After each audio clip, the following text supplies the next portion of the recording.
5, I charge you in the presence of God and of Christ Jesus, please to judge the living and the dead, and by his appearance and his kingdom, preach the word, be ready in season and out of season, reprove, rebuke, and exhort, with complete patience and teaching. For the time is coming when people will not endure sound teaching, but having itching ears, they will accumulate for themselves teachers to suit their own passions, and will turn away from listening to the truth and wander off into myths. As for you, always be sober-minded, endure suffering, do the work of an evangelist, fulfill your ministry. Heavenly Father, as we read your word today, Lord, I thank you so much, O God, as we invite your presence of Father to be with us today, O Father God.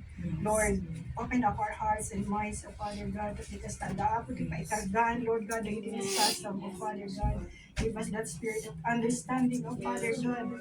Hallelujah. And seal your words, O Father God. Ang dinasahan ka, ang kaliapo nga matakaw, hindi ka kalaban, O Father God. And Lord, I do acknowledge, O Father God, that I am nothing, O Father God. But Lord, I thank you so much for your grace, O Father, that keeps me going, O Father God. Hallelujah. Hallelujah. Lord, I bless you. I thank you. In Jesus' name, amen. So, give the presence of God. Hallelujah. So, okay, so, please sit down and concentrate tayo kapag-set para makinig sa salita ng Panginoon. Hallelujah. So, the Great Commission in action. Hallelujah. Moyo kakabset. From time to time, I always give time to preach every year about the commission. Hindi ko ito nakakalimutan, mga kapatid, dahil it is a privilege, it is an opportunity to share the Word of God na hindi natin nakakalimutan, to remind us that what is our real purpose in this earth. Ano? Na bilang tinawag ng Panginoon. Hallelujah. So, if I am going to ask you, what is your priority sa mga plano ninyo this year? What is your main priority, mga kapatid? Alam ko marami tayong plano. Marami tayong gustong gawin sa iyo na ito. Ang iba gustong makalaya sa mga bagay na, alam niyo yung mga bagay na naging change sa atin. Ano? Especially, gusto nating makalaya sa mga utang, mga ganon, mga bagay na gusto natin sa buhay. May it be materially. Gusto nating makalaya sa mga bagay na dati nating ginagawa. But what is our priority? Hallelujah. Maganda yung mga plano natin na makalaya tayo sa mga utang, ano? Makabayad man lang tayo. Amen? Hallelujah. Or makabayad para makautang uli. It's not bad, kakabsat. It's not bad. But then, we need to know that we are here para makinig ng salita ng Diyos, para makita natin yung mga blessings ng Panginoon. Kasi ang utang hindi yan blessing, ano? We are being trained by by those utans, ano? Salamat sa Diyos kasi ako rin, naranasan ko rin noon, no? Sabi ko nga sa inyo, palagi every time na nagre-renew ako ng contract, pati yung, kontrata ko din doon kay kay Lolo Primo is nagre-review din. So naranasan ko, I am so thankful nung makalaya ko. Alam mo yung pakiramdam na wow. Ano? Hallelujah. So marami tayong plano, mga kapatid. But what is our real purpose? Ano? Hallelujah. Binigyan tayo ng Panginoon ng kalakasan to work. At kaakibat niyan ay wisdom kung paano natin pangalagahan yung mga ibinibigay ng Panginoon sa atin. Especially yung mga kung paano natin i-manage yung mga bagay na ibinibigay niya sa atin. Ano? Mga natatanggap natin. Hallelujah. And we need to prioritize din yung mga bagay na pagtanda natin, isipin din natin yung tatanda tayo. Amen. Sa ayaw at sa gusto natin, we will go there. Ano? Yes. We cannot, yun ang mga bagay na di natin mapigilan. And praise God kung tayo'y tatanda. So, di ba? It's a privilege. It's a blessing from the Lord na tayo ay tatanda. At hindi lang sana tayo tatanda na walang-wala. Kasi sa ngayon na malakas tayo, binigyan tayo ng Panginoon ng word. Ano? At wag lang sana mapunta lahat sa utang, especially kung yung utang is walang napupuntahan, kundi sa mga material lang na yung nawi-waste lang ba. You know? Maganda kung mangutang ka, may mapupuntahan yan, especially sa mga pag-aaral ng mga anak natin. It's really a need, mga kapatid. But then, what is our real priority? Sabi nga natin noong last week na, yes, maganda yung may mga SSS tayo, mga, yes, it's good. Insurance. Yes. But, what is our gusto nating impukin sa langit? Mga material, bakla, mga bagay na hindi nakikita. Ano? Hallelujah. So, being a Christian, kung ako ang tatanungin, at tatanungin ko rin sa iyo, what is my priority? Am I forgetting something? Or are we forgetting something in our lives? Kung minsan nawawala ito, mga kapatid, sa priority natin. Hallelujah. What is my real purpose on earth? Tanungin natin kaya, personally, what is my real purpose? Why I am going to church? Ano bang purpose ko? Bakit ako pumupunta ng church? Ano? Makikain? Yung ilo ko? Pangkin man din yun. Para makareceive ng mga blessings? Ano? Tingnan natin, what is your real purpose? Why are you existing? Ano? Especially, dami nating mga problema sa mga anak. Oh God, really, kung tungkol sa anak ang pag-uusapan, mothers are very emotional about that. Amen. Hindi natin yan mapigilan, lumuhod sa Panginoon to protect them wherever they are. No? They are But then, kumustahin ko yung mga umuwi sa Pilipinas. Ano ang yung nagawa sa mga family ninyo nung kayo umuwi? Nag-celebrate kayo, amen? Nag-celebrate kayo, of course, kasi nandun na kayo eh. But then, anong ginawa ninyo doon? Did you share the word of God to them? Did you have the time to share the word of God to them? At least if you have shared, nakinig man sila o hindi, God is there. That's the work of God. What is important is you share the word of God to them. Huwag mo nang problemahin yun na kasi God is touching them actually. Nakikinig yan. Tayo nga dito, kung minsan kala mo nakikinig pero iba pala yung iniisip ng iba. Ano? Hallelujah. Or,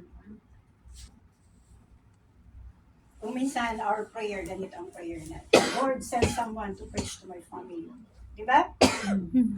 But ask yourself, God is also talking to you.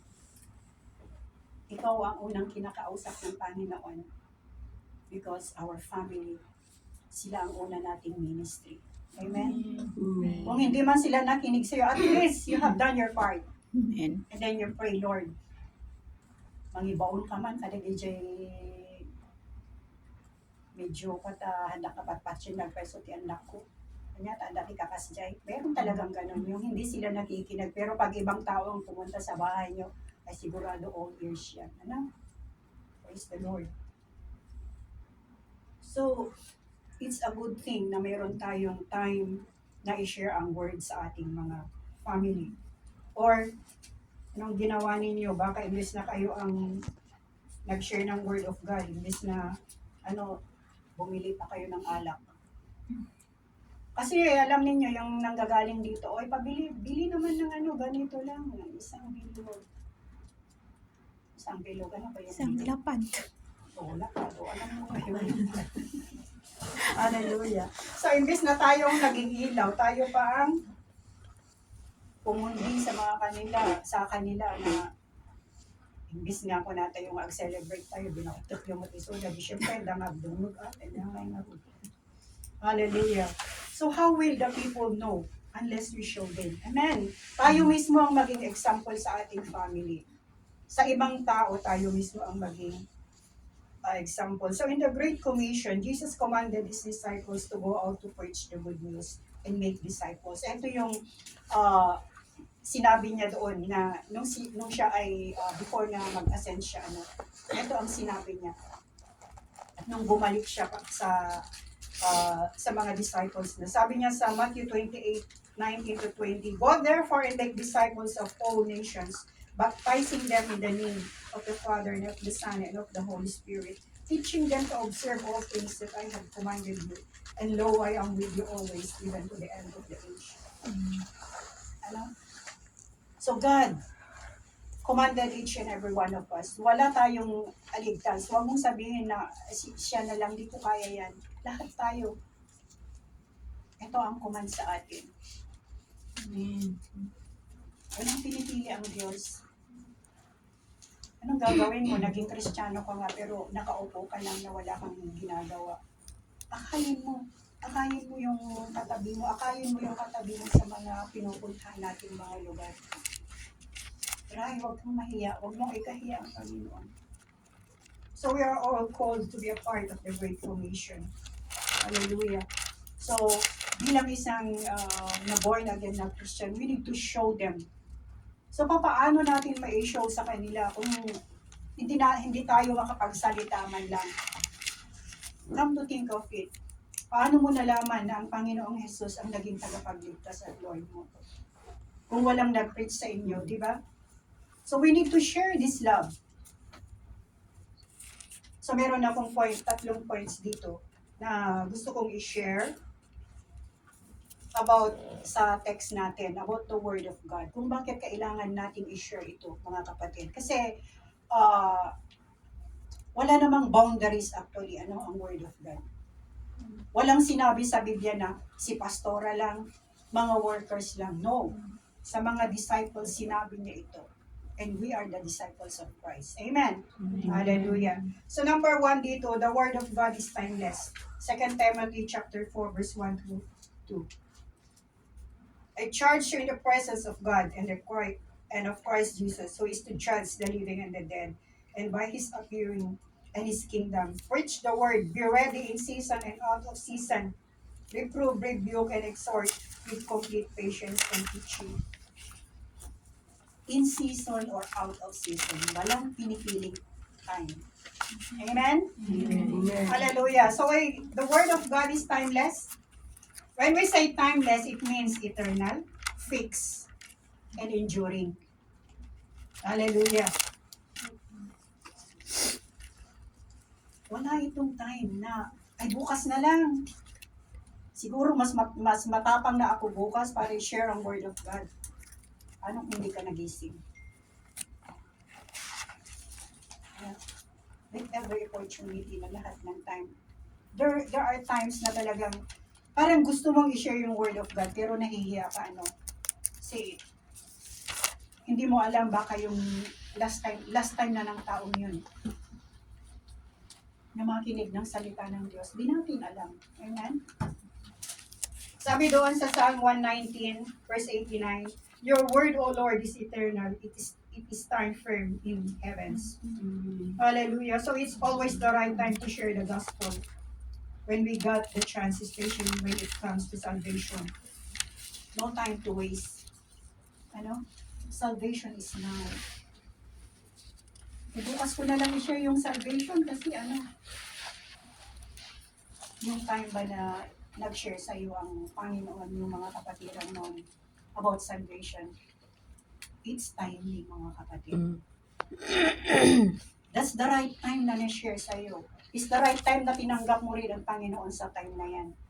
Nag-hesitate ka man kung minsan kasi tayo, ako ligtas na eh. O diba? Taas ng pride natin noon, nakala natin, kilalang-kilala natin ang Panginoon. When somebody shared the Word of God to us, sagot natin, alam ko na yan. Bukas ko na lang siya tanggapin. Bukas ko na lang gagawin ang mga dapat niyang gawin. Ang importante, ginagawa ko yung 10 Commandments niya. Hindi mo na tinanggap, 10 Commandments pa. Alam niyo yung nagsasabing mang ganyan yung 10 Commandments na yun. It just reminds us of our sinfulness. Yung 10 Commandments actually. Nare-remind lang ang ating mga kasalanan sa Ten Commandments. And thank God for the privilege. Thank God for His grace. Kasi di natin kayang gawin yung Ten Commandments na yan. Amen. Walang ah, gawa sa Ten Commandments. That's why Jesus came to us to share the once and for all salvation. So it's always the right time to share the gospel. Hallelujah. Now is the time of salvation. Sa 2 Amen. Corinthians chapter 6 verse 2. It's timeless mga kapatid. The word of God is eternal. Kahit anong gagawin natin, masira man ang mundo, the word of God is still there. Sa Matthew 24:35, sabi niya, heaven and earth will pass away, but my word will never pass away. It endures forever, mga kapatid. Wala tayong magagawa kung ayaw mo.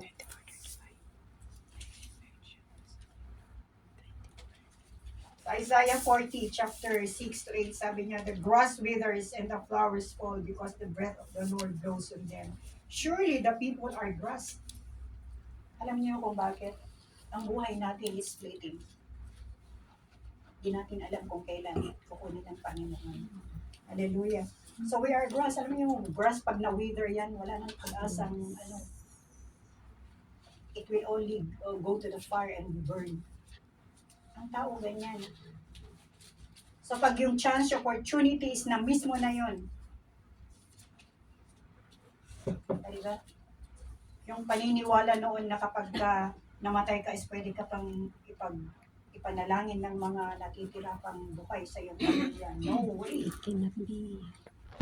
Eh kung ganyan, sana wala tayo dito kasi sabihin na lang, di ba, ipanalangin. Paano kung ikaw na lang ang natira sa mundo, wala nang iba? Sino mananalangin sa'yo? Diba? Paano kung ikaw na ang pinakalas na tao dito sa mundo? Sinong mananalangin para sa kaligtasan mo? Hallelujah. So don't say bukas or next time. Ko na lang i-share yung word of God. If you have the chance, do it now. Amen. Kailangan nating i-share ang word of God. Hindi ka man magaling magsalita, yung simpleng sabihin mo lang na, alam mo kapatid, yung pagmamahal ng Panginoon. Share your testimony kung paano nabago ang buhay mo. That's a simple testimony, pero it will give an impact to that person who hears. You know? Hindi sabihin natin na it's not a coincidence na nandun ka sa isang tabi ng isang tao. God put you there because yung taong yun, kailangan niya ang gospel at that time. Pero na mismo. Alam mo yung konsensya. Diba? I was thinking last night, ano kaya kung one time is let's visit the hospital. Ano kasi, alam niyo yung nababalitaan natin, mga kapwa natin OFWs na nandun pala sila sa hospitals na, alam mo yung last chance na nila, yung mga sakit nila is talagang malalalaan. Nakakaiyak. And I'm praying, Lord, kung hindi man kami, Lord, send somebody really to share the word to them before they depart this earth. Let's pray for them. Kasi marami naman talaga na pumupunta doon na yung mga may mga time na pumunta para mag-share ng word of God. Hindi lang yung mga kailangan nila ng material, but especially sa spiritual. Wala nang chance eh. So let's pray for them. Let's share the word to them. Sometimes I think, Lord, ang ganda sana kung meron din tayong ministry na gano'n. Maganda actually kung sa Pilipinas, you visit the hospitals, you visit the jail. Ang gandang ministry yan, mga kapatid. Very enjoyable to go to these places. Kahit mahirap. Ang iba nangangailangan mag-aas sila ng health. Pero, of course, limitado ang health. Ang maibibigay lang natin is the word of God, which is the most important sa buhay ng isang tao. Hallelujah. So, the word of God is timeless. Hallelujah. So we don't know someone's situation, but God uses His people to reach out to those who need this word. Tayo yun, mga kapatid. Tayo yun. Don't waste your time. Dami-dami natin time na maggala. Ano? Why not sa galaan, mag-share man lang tayo ng Word of God sa ibang tao. Amen? Hallelujah. Number 2, the Word of God is boundless. Boundless mean, hindi ito, it's not chain. Kung ano is hindi ito, awang kawar na. It's free. Sa 2 Timothy chapter 2, verse 8 and 9. 2 Timothy chapter 2, verse 8 and 9.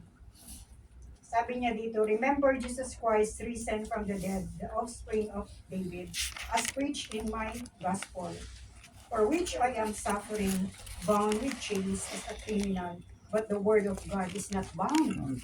Amen. Amen. The word of God is not bound. Kaya si Paul kahit nasa prison siya, the word is still working. Mas marami pang na convert. Ano? The word of God is not bound, mga kapatid. Hindi ito naka-chain para sabihin natin na di ba yung word of God is nakapreso naman, but it's not. Apostle Paul was in prison for so many times because of preaching the word of God. But even when he was in chain, he continued his ministry. O, di ba? Kung saan siya, nandun din yung preaching of the word of God. Alam niyo yung mga kapatiran na, actually meron mga kapatiran na akala natin walang mga Kristiyano sa preso. Meron. Why? The reason is, maganda pagka yung mindset ng isang born again na nandun is hindi yung resentment o hindi yung nagre-rebelde siya, kundi yung sasabihin niya is, Lord, thank you for sending me to this place. Why? It's your privilege to share the word of God to them. Na kahit nandun sa preso, the word of God is not chained. You share the word of God to them. At ang gandang tingnan, yung mga preso na nakikinig. Diba? Kaya tingnan niyo doon sa bilibid noon. Na kahit bilibid na yan, but we praise God because the government allowed these preachers to enter that prison cell para ma-share ang word of God. And then maraming na-convert doon. Maraming naging pastors doon. Amen? Amen. Because the word is not chained. Gagawa at gagawa ang Panginoong Jesus ng way para yung salita niya. You know, water? Ang water, kahit i-contain mo yan sa isang lalagyan. Pag nag-overflow, mag-o-overflow yan. O, di ba? Ganyan ang word of God because the word of God is like water. To flow. Mag-overflow. Kung saan yung pupuntahan niya. So, hindi natin pwedeng i-chain yung... tayo lang kasi kung minsan yung parang ayaw natin, parang gusto natin is you keep that word of God in you. Ano? Bakit ka nag-aaral ng salita ng Diyos? Bakit ka nakikinig ng salita ng Diyos? It's to share. Amen? Amen. Mga bukudan tigawis. Whatever you hear na yung magandang balita, balita mo rin. Hallelujah. O mga iba, gusto mong i-keep sa iyong self, but not the word of God. Amen? Hallelujah. So what if the government we are in today forbids us to gather for church services? Or imprison anyone who speaks the name of Jesus? Do we still continue to share the word of God? Halimbawa lang, come to think of it. We are so free in this country. We are so free to share the word of God. And yet, the word of God in us is being imprisoned. Tayo mismo na mga anak ng Diyos. Tayo mismo ang ayaw. What's the reason why we are learning the word of God? Graduate tayo, pero what's the use of that? Di ba?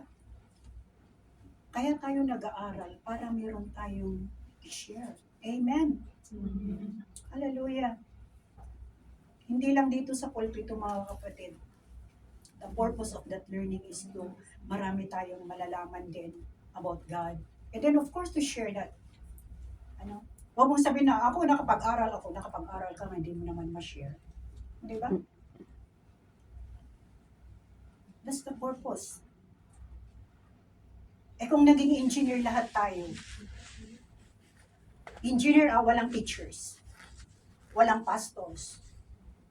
Nandito pa ba tayo lahat? No? Baka nandun, kanya-kanya tayong corruption dyan sa mga buildings kung saan tayo. O, di ba? Kanya-kanyang hakot ng pera. But praise God, because of the word of God, nandito tayo mga kapatid. Amen. Na nakalaya tayo sa mga ganyan na gawain. But praise the Lord sa mga engineers na magaganda rin yung mga platforms nila. Yan. So, kaya ba natin na i-share ang word of God? Halimbawa, punta tayo dun sa farm. Ayaw ng government. Di ba? Naranasan natin yung pumunta tayo doon nung Christmas na mag-ano sana tayo doon. Ayaw nila. First step lang yan mga kapatid. Come to think of this government now. There will come a time na actually they will prohibit. You know? All gatherings now, meron akong narinig na all gatherings soon. Lahat ng mga gatherings, kailangan ng permit from the government. Especially yung mga big na gatherings. Actually, noon pa meron kailangan yung mga permits. But then, hindi kagaya noon na malaya tayong no, there will become a time na lahat na mga gatherings. What if mangyari na ngayon? Are we ready? Na kahit gagawa tayo ng paraan para ma-share ng word of God. Takot tayo, syempre. Kung nakikita natin yung mga pastors sa China, o diba? They are being imprisoned because of the word of God. But then, they are still, gagawa sila ng paraan. And praise God, kasi ang salita ng Diyos, gagawa yan ng paraan to enter sa puso ng mga bawat nakikinig sa Kanya. Hallelujah. So no matter what other people do to prevent the gospel, God will always make a way, even when we think it's impossible. So we na-enjoy natin ang kalayaan natin dito. We are enjoying, but yet, this kalayaan, ito yung ang ating freedom, ito yung nag-i-imprison sa atin, you know? Over freedom can imprison us. We're not thinking of that. Kung minsan, I was wondering, Lord, ang laya-laya namin, meron kaming freedom dito. Ng freedom natin. Gagawa, yung mga ginagawa natin dito, may freedom tayo to do whatever we want to do. Pero bakit? We are imprisoned by that. O, diba? Tayo mga Kristiyano, it's our privilege na i-share ang word of God. Kasi time will come na talaga yung ma-chain or ma-imprison yung mga nagsasalita ng salita ng Diyos dyan sa labas. At pati dito sa mga churches. Paano kung mangyari? Anong gagawin natin? So it's the time, this is the time for us mga kapatid. Yung kalayaan sana natin, let's give it to God. Kasi ang salita ng Diyos, hindi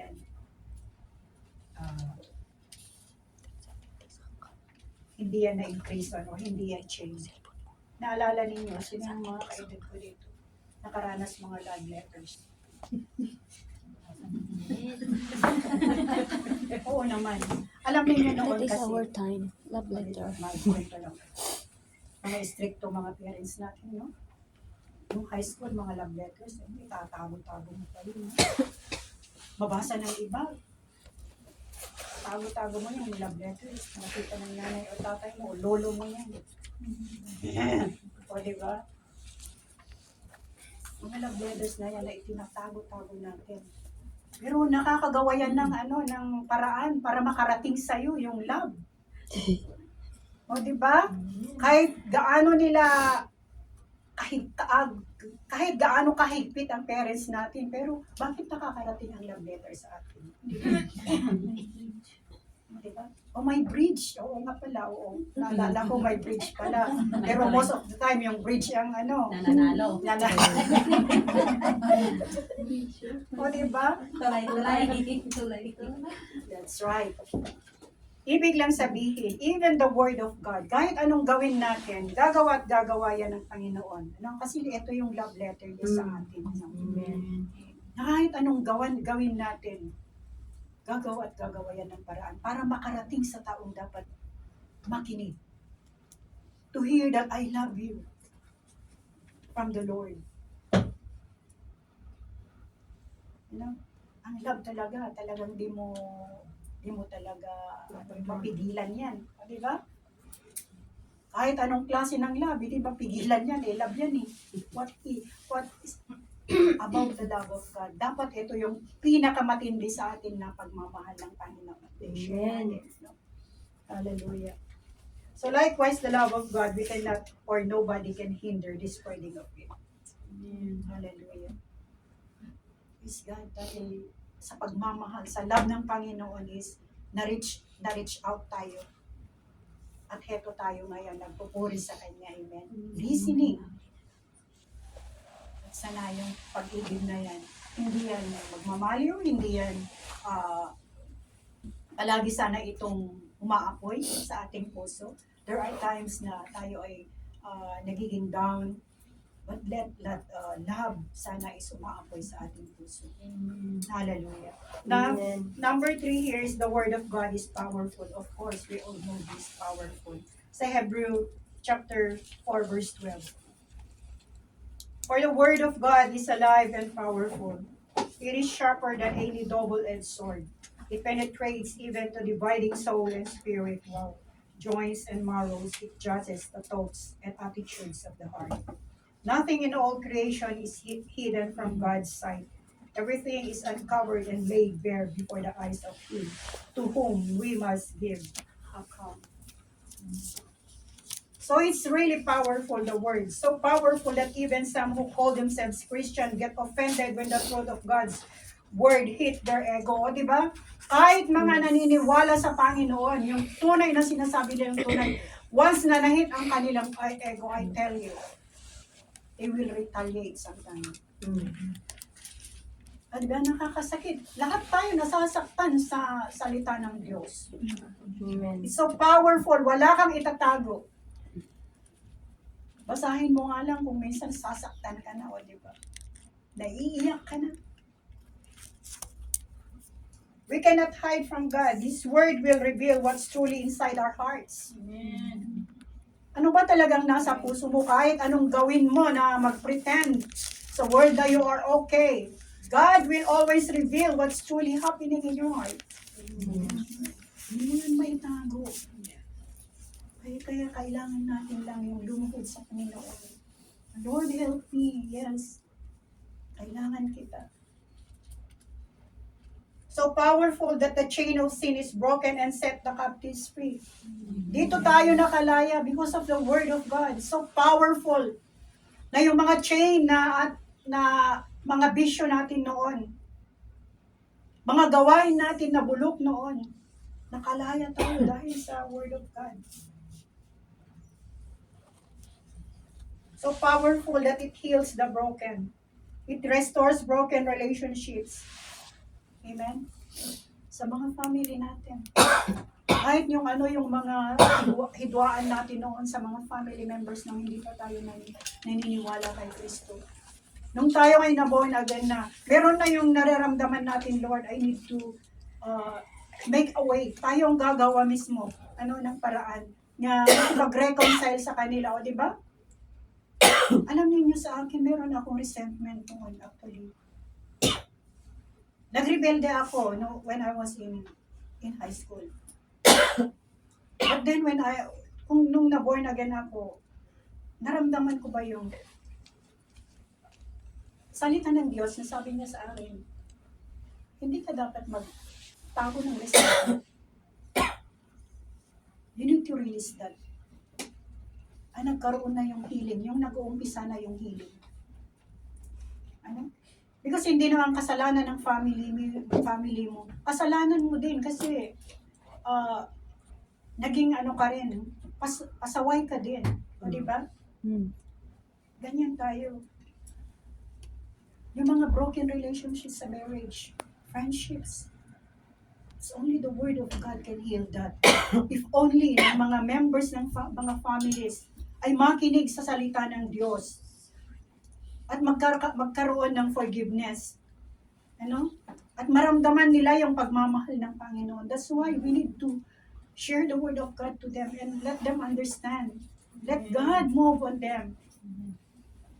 Wala tayong magagawa. Napilitin natin silang maniwala, but then God will work. Once na tayo ay kumilos, Amen. hinihintay lang ng Panginoon na kumilos din tayo. Born again ka, pero ito mismo ang magkakaroon ng resentment sa iyong buhay. Hindi yan dapat. That tayo ang gagawa ng Panginoon, ng paraan para ma-share yung love sa kanila. Amen? Amen. Alam niyo, yung pakiramdam ba, yung nakakalaya ka ba na wala kang tinatagong hatred sa iyong puso. Ang laya-laya, ang gandang pakiramdam na. Yes. Okay. So the most and most of all, it's powerful because it is the power of God for salvation to everyone who believes. Ano? Ito yung nababasa natin doon sa Romans 1:16 na paano natin ma-share ang Word of God kung walang pupunta. Do you remember? Natouch natin ito nung last Sunday. Sa Romans. Sino dagiti maibaon? Nahan tayo mga pabaon. Tayo ang uutusan ng Panginoon to share the Word of God. Hallelujah. Sinong mahilig magbasa dito ng mga books? Hallelujah. Alam mo yung ganda-gandang magbasa ng books. This is my habit talaga ever since nung bata ako. I really like to read. Lahat ng mga alam niyo doon sa mga kalya, kahit na basta may words, babasahin ko yan. Nung bata ako. Until then, naging hilig ko na rin ang pagbabasa ng mga books. Pero only the Bible. Alam niyo yung Bible na parang hindi ko mabasa-basa. Yes, nung ako'y lumaki na, nung I was starting to read, bakit parang wala akong alam dito sa book na to? Lahat ng books ko yung kayang-kaya kong basahin. Pero when it comes to the Bible noon, bakit parang ang hirap basahin? Very powerful. God is touching you. God is saying something to you. Pero hindi mo kasi nabuksan ang isip at puso mo noon. But God is starting to say something to you na hindi mo pa rin naintindihan noon. Until such a time na na-open na yung heart mo sa Kanya. Doon mo naintindihan yung Word of God. O, diba? Now, oh Lord, ganito pala ang gusto mong sabihin. Na until now, the Bible, hindi natin matapos-tapos. O, diba? Try, sabihin mo sa New Year. Start ko dito sa yung book. Matatapos ko ito hanggang sa ganitong next year ulit matatapos ko. I tell you, hindi mo yan matatapos. O, diba? Wala kang matapos kasi hindi ang salita ng Diyos, hindi man yan matatapos. Lalo na pagka nasaktan ka na doon sa verse na yan, tigil mo na yan. Ito na naman ito. Of course, ikaw mang kinakausap eh. O, diba? Kinakausap ka ng Panginoon. Sabihin mo, Lord, talk to me. Diba, lagi natin nababasa sa Facebook, Lord, talk to me, pero pag sabihin niya, read your Bible. Ayaw mong buksan. Paano mo maririnig yung salita ng Diyos? Because God, His word is so powerful. Hallelujah. So ano ang reason natin ngayon para hindi natin ma-share yung word of God? Kung tayo mismo naranasan natin ang pagmamahal ng Panginoon, what is our reason not to share the love of God? We need to reach out to those people who are hurting, right? Tayo ang tinutusan ng Panginoon. Wala nang iba. Kaya ka nga na-born again para may utusan ng Panginoon. Kaya nga. Hindi niya utusan ng iba yung hindi naniniwala. Hallelujah. So we need to share the word of God because it is powerful. Hallelujah. So sa karamihan sa mga books, it will only give you some information. Really, it will help, but it will never transform your life. Dami mga sayings lang yan, hanggang sa mga sayings lang yan. Diba? Yung sinasabi na, mga sayings na wala sa Bible, magaganda yun. Pero when you read the Word of God, talagang sa kaibuturan ng yung buhay talagang sukilan na nga nagijay. Kaya masabi dito, lahat yung sa hidden, sabi niya doon sa mga souls, the spirit, joints and marrows, wow! Sukilan na, di yan ay joints mo, marrows. Ang sakit yun. Yan, wala tayong maitatago sa Kanya. Maging honest lang tayo sa Kanya, my Lord and Savior. Help me. Diba? So, ang ganda. Kung tayo ay mag-share and let the author, let the Holy Spirit convict these people. Ano? Tayo lang ang gagamitin niya. Hallelujah. So, we believers are living in a place where freedom is given. Therefore, let us join together and share the love of God. Proclaim our faith as we preach the word of God. Be prepared in season and out of season.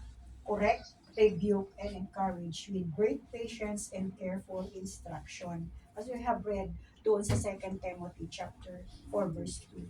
We are Amen. called for the commission. Therefore, let's show it in action, love, and compassion. Amen? Amen. So, what's your reason not to share the word of God? I think wala tayong reason. Amen? So, ito yung Yes. iiwanan kong question sa inyo. And I ask Pastora Mary to give a supplementary na pag-alalan.